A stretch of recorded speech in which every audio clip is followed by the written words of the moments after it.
So good morning, everyone. Good morning. Good morning. I am so delighted to be here in the barn. Because I don't know any different. This is just a great gathering place. And I just think that this is wonderful, that you have such a flexible opportunity for yourself. Whether you're there or here, you always have a place to gather and be. So how wonderful is that? You know, I know every Sunday, or I believe over the last couple of Sundays, you've been kind of talking about the 5 unity principles. And I know that they're in your bulletin today. And you know, those are 5 kind of real foundational pieces of unity, but yet there's so many more ideas that unity talks about all the time that can really continue to help us have grander lives, help us be more alive and awake with the Spirit of God within us. So the one I'm going to talk about today, if you haven't recognized it from all the songs that you've been singing so far, it's the power of the spoken word. The power that we have with the words that we speak. So how many of you have seen The Wheel of Fortune with Pat Sajak? Anybody? Yeah. A few people, and some of you won't admit to it, so I understand that also. And you know, in that game, you know, you're trying to find letters to make words that are the right ones so that you can win the prize. And you know, sometimes you can get a lot of letters on the board, but until you buy a vowel, the words don't quite come together. So I thought I'd call the talk, about, wanting to buy a vowel, because even in our lives, the things that we say sometimes don't come together as well as we would like them to. Actually, we think before we speak, even though, as Adlai Stevenson said, who was a statesman many, many, many years ago, man does not live by words alone, despite the fact that sometimes he has to eat them. How many times do you say something and you think, and it goes, oh my gosh, if I could just take those words back, that's not what I meant, that's not what I was thinking, that's not what I was feeling, what's happening here? Because our words and our thoughts, distilled and concentrated, that we can express them to others. Actually, our words tell other people or give them the ability to read our minds. Now think about that. What we say allows people to read our minds. And then, of course, in James 1:1, in the beginning was the Word.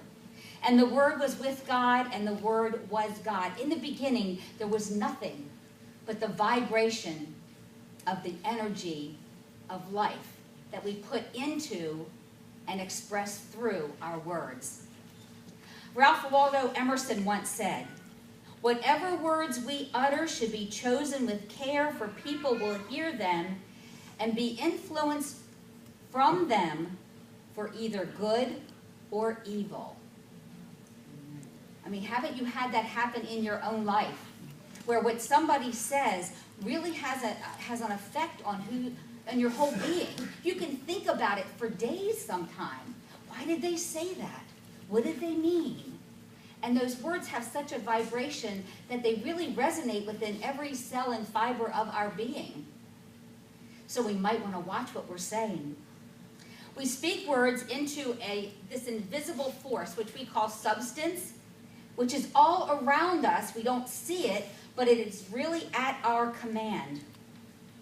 These invisible forces that we speak into actually can work for us or against us, because whatever we put out there, it's finding its way back to you.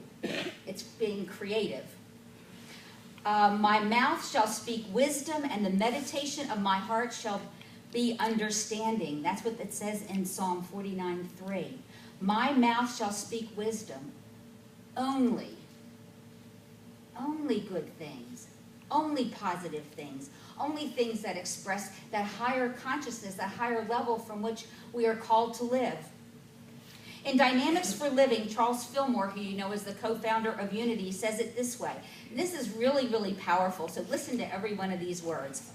The spoken word carries vibration through the universe and moves the intelligence inherent in every form. We can speak words of truth to everything. See when something has potential, that the potential is available. God really is the unleashed potential in our thoughts.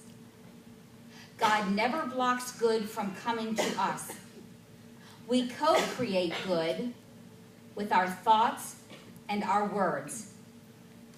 We co-create the not so good with our thoughts and our words.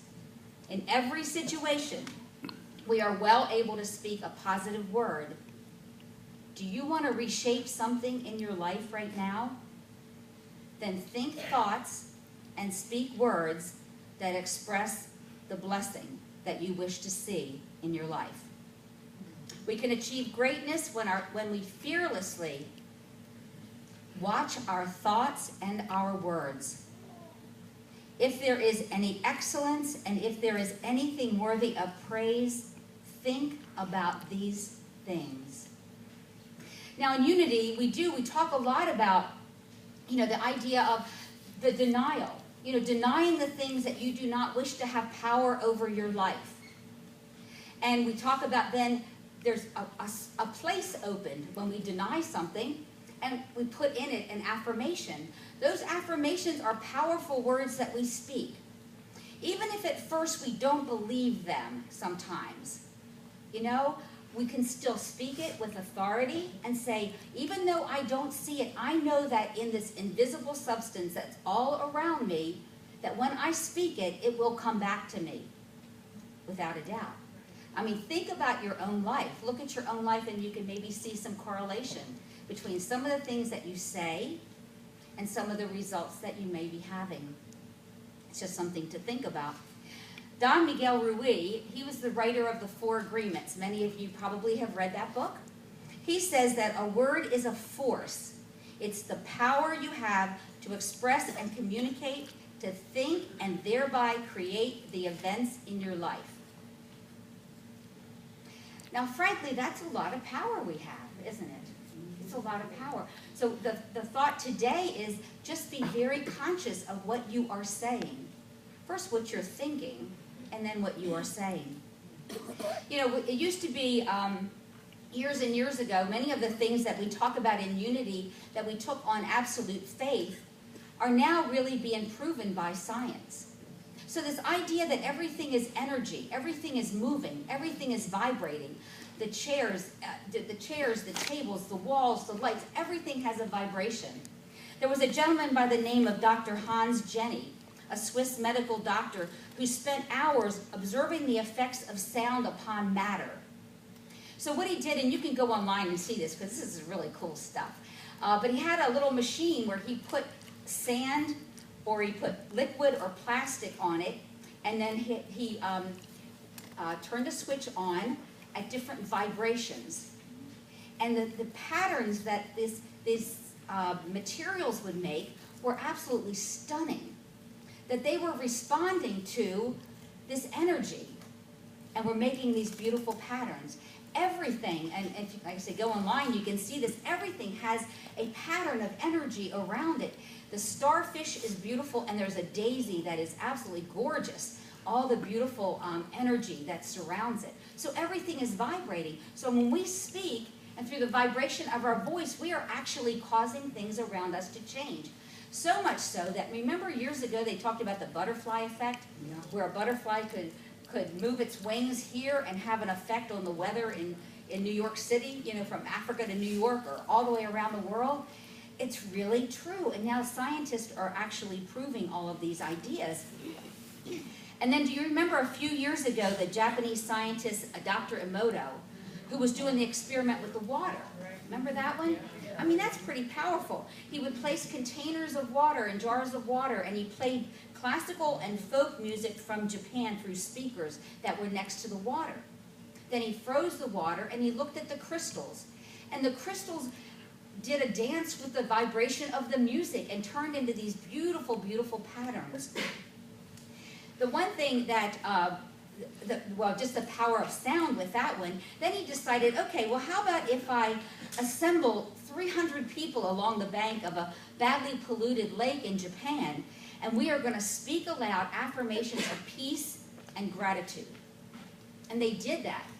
they gathered around this lake and they put those affirmations and put those words of energy into the water of the lake, and the water changed. It said that the murky, cloudy water crystals of the lake turned into beautiful geometric crystals after the prayers were said. The power of the spoken word. And then he decided, how about if I just put the word by itself, not even somebody saying it, no vibration of somebody's voice, but just tape the word to the jar. And he noticed that just having a word on the jar of love or peace or hate and some other words, that the crystals actually vibrated to just the word itself without even having anybody speak it. That there's just this connectiveness of all of life. You know, when you say the word love, something happens to us, doesn't it? When you say the word hate, something happens to us. We feel it. And it resonates within every cell and fiber of our being. And then it's creative. So again, the power of our spoken words.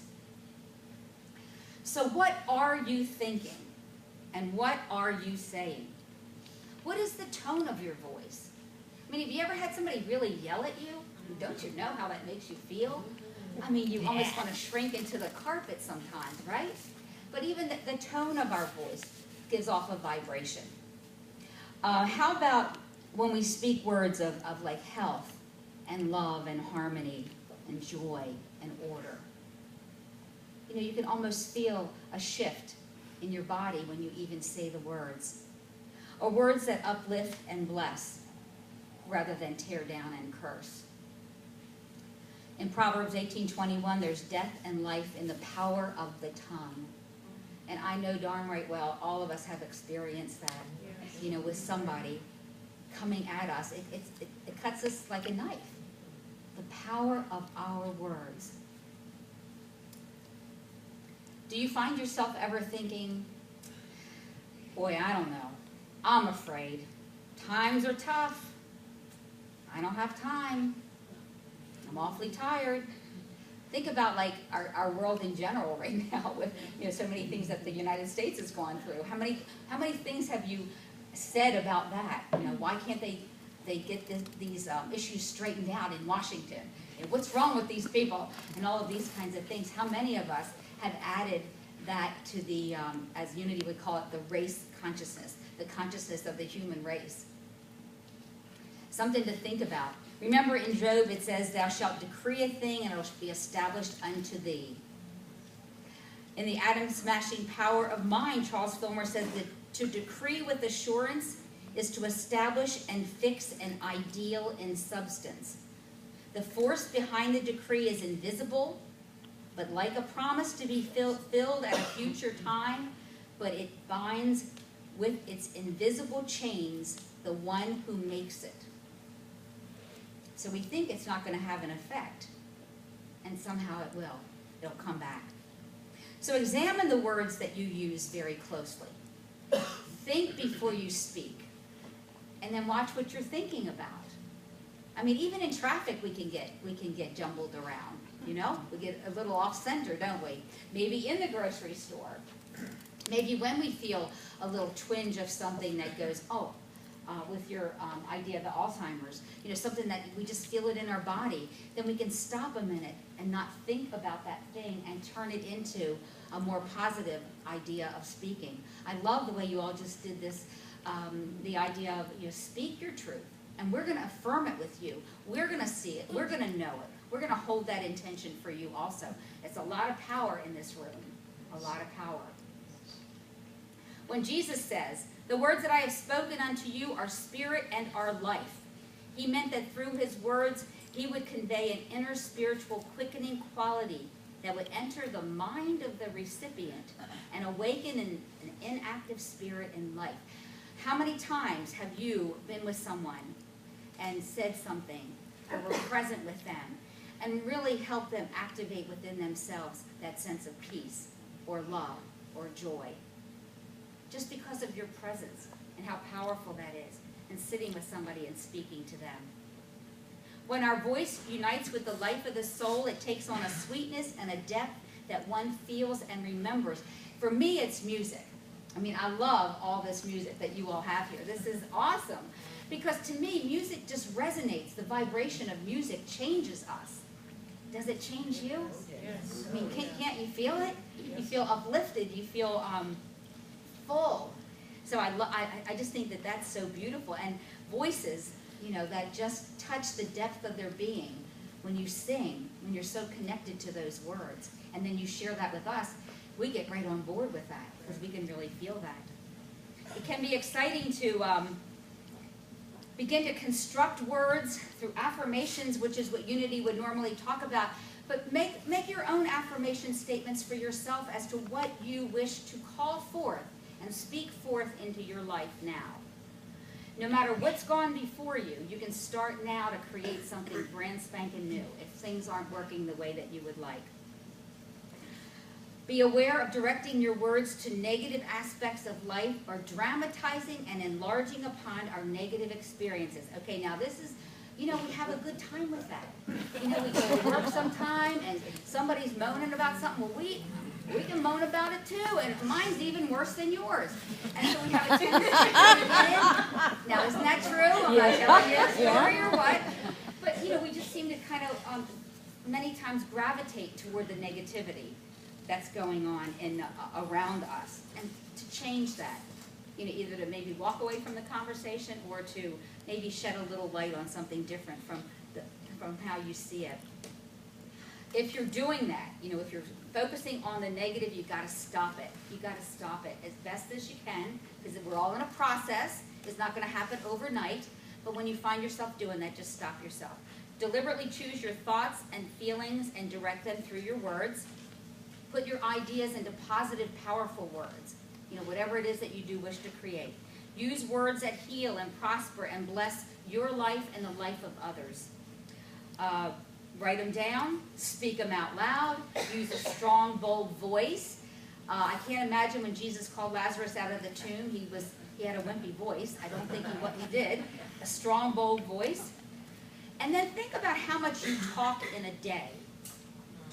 You know, we do a lot of talking in a day, don't we? How is our talk affecting others and affecting us? You know, sometimes we just talk. I don't know why we talk. Sometimes it's just. I think we want to just hear ourselves in conversation. So I'm asking you to think about what you're saying. You know, think about things that are going to uplift the other person or uplift you, and not just be chattering just to chatter. Speak words of truth. Affirm the outworking of good for you in all phases of your life. And finally, be a channel through which the creative power of God can flow. Power.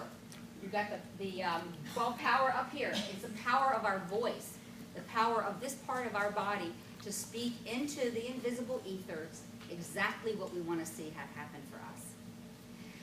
So on a final note, in Philippians 4:8, it says, "Finally, beloved, what is true, whatever is honorable, whatever is just, whatever is pure, whatever is pleasing, whatever is commendable, if there is any excellence and if there is anything worthy of praise, think about these things. Speak about these things. Let them be guiding your conversations." So let's just take a moment, kind of turn within. Take a couple of deep breaths. We've had a wonderful morning so far this morning, and just kind of relax into this beautiful moment. A moment that'll never be here again. It's perfect the way it is. You're right in the right place right now. As we just take time and go to that sweet place within our being, in that secret place of the Most High, where we consciously remember that we are one with God, where we consciously know that, yes, we are spiritual beings having a human experience, but that human experience is something that is helping us learn and grow and move more deeply into our expression of ourselves as the infinite in this world. Allow yourself to know without a doubt that you have the power of the spoken word. That God uses you as an instrument for good in the world through what you say. to yourself and to others.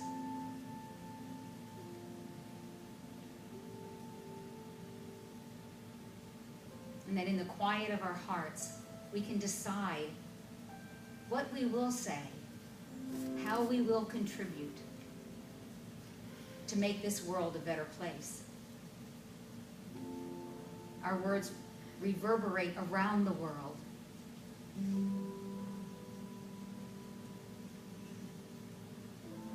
Allow them to be sweet, uplifting, joy-filled, and loving. So let us just rest for a moment in this time of quiet.